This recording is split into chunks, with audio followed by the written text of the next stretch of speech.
Assalamualaikum warahmatullahi wabarakatuh. Bertemu kembali dengan saya, Ibu Sumega Mewa, dalam materi pembelajaran Bahasa Indonesia kelas 8. Halo anak-anak, bagaimana kabar kalian hari ini? Ibu berharap kalian dalam keadaan sehat walafiat. Ibu berpesan kepada kalian agar selalu menjaga kesehatan kalian dengan makan makanan yang bergizi. Jangan lupa selalu mencuci tangan dengan menggunakan air mengalir dan sabun. Apabila kalian keluar rumah, harus selalu menggunakan masker. Ingat ya, patuhi protokol kesehatan agar kita terhindar dari berbagai macam penyakit. Baiklah anak-anak, pada pertemuan kali ini, Ibu akan membahas materi tentang pengertian, unsur-unsur, dan struktur daripada teks berita. Sebelum kita membahas materi tersebut, saksikan dulu ya tayangan video berikut. Sebanyak 125 pegawai Pengadilan Negeri Kelas 1A Serang, Banten menjalani swab test setelah 2 pegawai dinyatakan positif COVID-19 beberapa waktu lalu. 2 pegawai tersebut adalah panitera pengganti dan tenaga kerja honorer. Pengadilan Negeri Kelas 1A Serang meniadakan aktivitas persidangan selama 1 minggu mendatang hingga hasil swab tes keluar. Meski aktivitas persidangan ditiadakan sementara, Pengadilan Negeri Kelas 1A Serang tetap membuka pelayanan terpadu 1 pintu. Masyarakat bisa menyerahkan berkas-berkas banding, gugatan, dan kasasi. Sementara itu, ratusan guru di Kota Serang terkonfirmasi reaktif COVID-19 setelah pihak Dinas Kesehatan Kota melakukan rapid test. Melalui tim gugus tugas percepatan dan pencegahan COVID-19, tes cepat dilakukan secara massal terhadap guru taman kanak-kanak, PAUD, sekolah dasar, dan sekolah menengah pertama di beberapa kecamatan di Kota Serang, Banten. Tes kepada guru ini dilakukan sebagai upaya pemerintah untuk mencegah terjadinya klaster terbaru penyebaran COVID-19 di lingkungan sekolah dan di luar sekolah. Anak-anak, yang baru kalian saksikan itu merupakan salah satu contoh tayangan berita. Nah, berita dapat kalian dengar, dapat kalian baca, dapat kalian saksikan di berbagai media massa tentunya, baik media cetak ataupun media elektronik. Pada masa sekarang ini, berita sudah menjadi menu sehari-hari dalam kehidupan kita. Tiada hari tanpa berita. Dari waktu ke waktu, dari detik ke detik, berita selalu silih berganti memenuhi ruang kehidupan kita. Nah, kalian harus dapat memanfaatkan beragam macam informasi dalam berita tersebut untuk kehidupan kalian. Pemahaman kalian tentang struktur dan kaidah dalam sebuah teks berita ini dapat membantu kalian mengolah informasi tersebut menjadi sesuatu yang bermanfaat untuk kehidupan kalian, karena dapat menambah ilmu pengetahuan dan wawasan kalian tentunya. Ibu bertanya sekarang, apa sih yang dimaksud dengan berita? Sudah tahukah kalian? Baiklah. Pada pertemuan kali ini, Ibu akan memulainya dengan pengertian berita terlebih dahulu. Teks berita adalah teks yang melaporkan kejadian, peristiwa, atau informasi mengenai sesuatu yang telah atau sedang terjadi. Di mana penyampaian berita ini bisa dilakukan secara lisan yang sering kita dengar dan lihat di televisi maupun di radio, dan secara tulisan yang dapat kita baca di media cetak. Dengan membaca atau mendengarkan teks berita, kita dapat memperoleh berbagai informasi mengenai sesuatu hal. Nah anak-anak, bertambahnya informasi berarti bertambah pula wawasan kalian, sehingga kalian dapat berpikir secara menyeluruh, efektif, kreatif, dan kritis terhadap suatu masalah yang terjadi di sekitar kalian. Bagaimana anak-anak? Sudah paham kan tentang pengertian berita? Bagus kalau kalian sudah paham.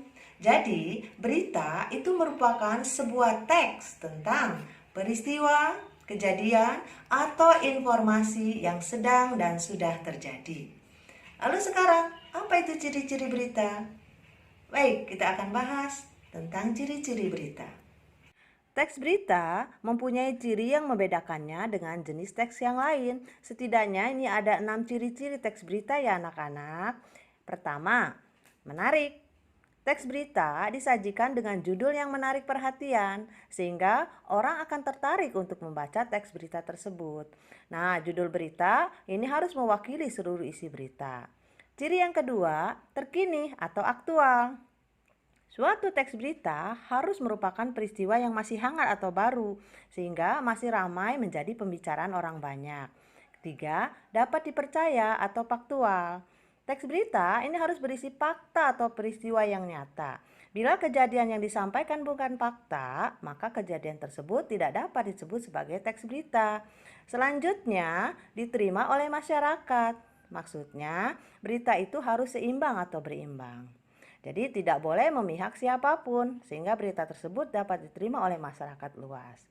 Ciri selanjutnya, jelas dan sederhana kalimatnya. Teks berita disampaikan secara jelas dan mendetail, sehingga pembaca berita mendapat informasi yang menyeluruh, tidak setengah-setengah. Kalimat dalam teks berita harus sederhana, tidak boleh banyak basa-basi, karena tujuan teks berita adalah untuk menyampaikan informasi atau fakta, bukan karangan fiksi ya anak-anak. Dan ciri terakhir, segera disampaikan. Berita disampaikan dengan segera, tidak menunggu waktu lama. Tentu saja setelah kebenaran dari berita tersebut sudah dipastikan. Karena jika tidak, berita ini akan menjadi basi dan kurang mendapat perhatian masyarakat. Anak-anak, itulah ciri-ciri dari sebuah teks berita. Ibu berharap kalian memahaminya dan nanti kalian dapat membedakan antara teks yang merupakan berita dan teks yang bukan berita. Untuk selanjutnya, kita akan membahas unsur-unsur dari sebuah berita. Anak-anak, dalam proses pembelajaran memahami sebuah berita, tentunya kalian harus memahami unsur-unsur yang terdapat dalam sebuah berita. Adapun unsur-unsur berita dalam istilah asing ini disingkat menjadi 5W plus 1H, sedangkan dalam istilah bahasa Indonesia adalah adik Simba. Unsur-unsur dari berita yaitu 1. What atau apa. Suatu berita dikatakan baik jika memenuhi unsur what atau apa, yaitu berisi pernyataan yang dapat menjawab pertanyaan apa. Unsur yang kedua adalah where atau di mana. Suatu berita dikatakan baik jika memenuhi unsur tersebut, yaitu berisi deskripsi lengkap tentang tempat kejadian. Unsur yang ketiga yaitu when atau kapan. Suatu berita dikatakan baik jika memenuhi unsur when, yaitu menyatakan waktu kejadian peristiwa. Unsur selanjutnya yaitu who atau siapa. Suatu berita dikatakan baik ini jika memenuhi unsur who atau siapa, yaitu disertai keterangan tentang orang-orang yang terlibat dalam peristiwa tersebut. Unsur yang kelima, why atau mengapa. Nah, suatu berita dikatakan baik jika memenuhi unsur tersebut, yaitu disertai alasan atau latar belakang terjadinya peristiwa. Dan yang terakhir adalah how atau bagaimana. Suatu berita dikatakan baik jika memenuhi unsur how atau bagaimana, yaitu dapat dijelaskan proses kejadian suatu peristiwa dan akibat yang ditimbulkannya. Bagaimana anak-anak? Mudah untuk dipahami kan tentang unsur berita? Iya, jadi unsur berita bisa disingkat dengan 5W 1H. What, who, when, where, why, how. Atau dalam bahasa Indonesianya adik Simba. Apa, siapa, kapan, di mana, mengapa, bagaimana. Nah, untuk lebih paham kalian tentang unsur sebuah berita, mari kita simak contoh analisis berita dengan unsurnya. Anak-anak, sekarang mari perhatikan contoh teras berita dan analisisnya. Untuk contoh pertama, kebakaran terjadi di Pasar Klojen pada Sabtu malam 1 Mei 2010. Menurut kesaksian warga, beberapa orang tak dikenal sengaja melakukan sabotase listrik. Nah, sekarang kita analisis. Teras berita tersebut berjenis what led yang disajikan dengan pola apa, di mana, kapan, mengapa. Buktinya 1. Apa peristiwanya? Ya, kebakaran. 2. Di mana kejadiannya? Di pasar Klojen. 3. Kapan kejadiannya? Sabtu malam 1 Mei 2010. 4. Mengapa hal itu terjadi? Karena beberapa orang tak dikenal sengaja melakukan sabotase listrik. Anak-anak, selanjutnya perhatikan contoh berita kedua. Julia Perez menegaskan dirinya akan terus maju dalam Pilkada Bupati Pacitan meskipun terjadi kontroversi di tengah masyarakat. Hal itu dikatakan di rumahnya pada Minggu 25 April 2010. Analisisnya, teras berita tersebut ini berjenis bulat individual yang disajikan dengan pola siapa, apa, di mana, kapan. Buktinya, siapa yang diberitakan? Julia Perez. Apa yang dilaporkan? Perkataan Julia Perez yang menyatakan bahwa Julia Perez akan terus maju dalam pilkada. Di mana hal itu diungkapkan? Di rumah Julia Perez. Kapan hal itu diungkapkan? Minggu 25 April 2010. Contoh berita yang ketiga. Sungguh malang nasib TKW kita. Sutina, 26 tahun, pulang dengan luka di sekujur tubuhnya akibat disiksa majikannya di Arab Saudi. Sutina bisa pulang setelah berhasil menelpon Kedubes RI secara sembunyi-sembunyi dan melaporkan kejadian yang menimpahnya. Salah seorang staf Kedubes menjemputnya dan mengantarnya pulang ke Indonesia dengan pesawat. Kalau dianalisis teras berita tersebut, ini berjenis comment lead yang disajikan dengan pola komentar siapa, apa, mengapa, bagaimana. Buktinya, komentar penulis berita, sungguh malang nasib TKW kita. Siapa yang diberitakan? Sutina. Apa peristiwanya? Seorang TKW yang pulang dengan luka di sekujur tubuhnya. Mengapa peristiwa itu terjadi? Ia disiksa majikannya ketika bekerja di Arab Saudi. Bagaimana proses kepulangannya? Dengan sembunyi-sembunyi ia menelpon Kedubes RI dan melaporkan kejadian yang menimpanya. Setelah itu ia dijemput dan diantar pulang ke Indonesia dengan pesawat. Anak-anak, untuk selanjutnya kita akan membahas struktur, pola penulisan, dan kaidah kebahasaan dalam sebuah berita. Ada beberapa struktur yang membangun teks berita. Struktur teks tersebut merupakan struktur yang membangun teks sehingga menjadi satu kesatuan teks yang utuh. Struktur teks berita ini terdiri dari 1. Orientasi berita. Orientasi berita berisi mengenai pembuka dari suatu peristiwa yang diberitakan. Biasanya terdapat penjelasan singkat mengenai berita tersebut. Yang kedua, peristiwa. Peristiwa berisi mengenai jalannya kejadian dari awal sampai akhir yang didasari pada peristiwa yang terjadi dan dijelaskan berdasarkan fakta dari lapangan. 3. Sumber berita. Berisi mengenai sumber yang didapat berita tersebut. Biasanya, berita yang ditambahkan sumber ditulis pada media cetak seperti koran, tapi tidak jarang media elektronik juga menyertakan sumber berita terutama di internet. Adapun pola penulisan berita ini berbentuk piramida terbalik. Piramida terbalik adalah salah satu konsep, formula atau struktur penulisan berita atau sebuah acuan baku yang sering digunakan oleh para wartawan untuk menyusun sebuah teks berita, di mana penggunaan metode piramida terbalik berkaitan dengan space atau ruang dalam halaman yang disediakan untuk memuat berita. Ketika berita itu terlalu panjang dan tidak cukup untuk dimuat di halaman yang disediakan, maka editor bisa membuang bagian berita itu mulai dari paling bawah atau derajat informasi pentingnya yang paling rendah yang biasanya diletakkan di bagian bawah atau akhir berita. Nah, struktur teks berita piramida terbalik bisa kalian lihat ya pada gambar tersebut. Ini ada bagian lead atau bagian kepala atau prioritas utama penting, di mana bagian paling atas ya merupakan puncaknya pada urutan paling puncak yang menempati derajat prioritas utama pentingnya informasi ini. Nah, wartawan harus bisa menuliskan informasi utama. Setidaknya pada bagian ini wartawan harus menjawab sebagian besar unsur 5W plus 1H. Kenapa begitu? Jika pemotongan berita yang dilakukan editor karena keterbatasan halaman, berita ini masih memiliki arti dan layak sebagai sebuah berita. Yang kedua ini adalah neck atau leher. Ini sangat penting.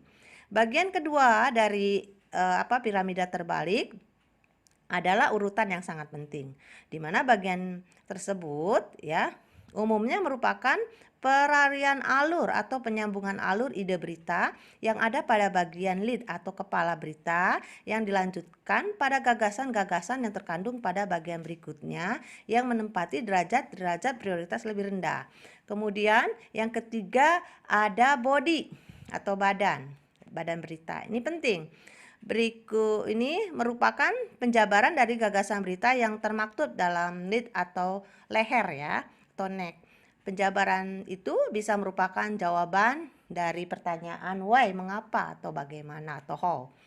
Terus lanjut ada bagian body, lanjut. Nah, bagian ini bagian yang kurang penting.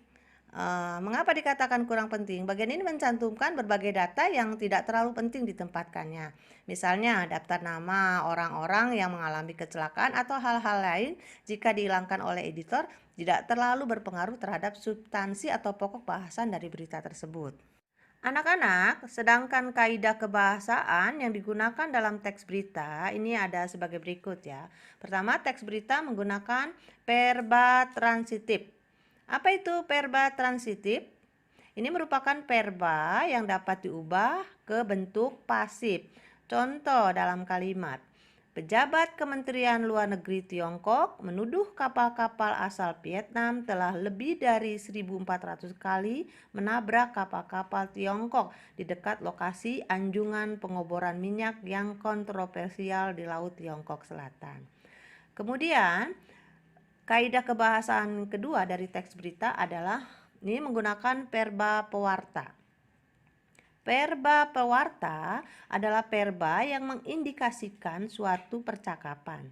Contoh, dalam tayangan televisi di Iran, Wakil Menteri Luar Negeri Iran, Abbas Arikh, mengatakan bahwa pertemuan di Genewa, Swiss, itu juga membahas sanksi yang telah merusak ekonomi negara yang sangat bergantung pada minyak tersebut. Selanjutnya, ciri bahasa dari teks berita ini menggunakan kata keterangan atau adverbia. Adverbia adalah kelas kata yang memberikan keterangan kepada kata lain. Kemudian, ciri yang lain menggunakan konjungsi temporal. Apa itu konjungsi temporal? Ini adalah kata hubung berhubungan dengan waktu. Contohnya, kemudian, setelah, akhirnya. Lanjut, ciri bahasa dari teks berita menggunakan kalimat langsung. Kalimat langsung adalah sebuah kalimat yang merupakan hasil kutipan langsung dari pembicara seseorang yang sama persis seperti apa yang dikatakannya. Selain menggunakan kalimat langsung, teks berita juga menggunakan kalimat tidak langsung.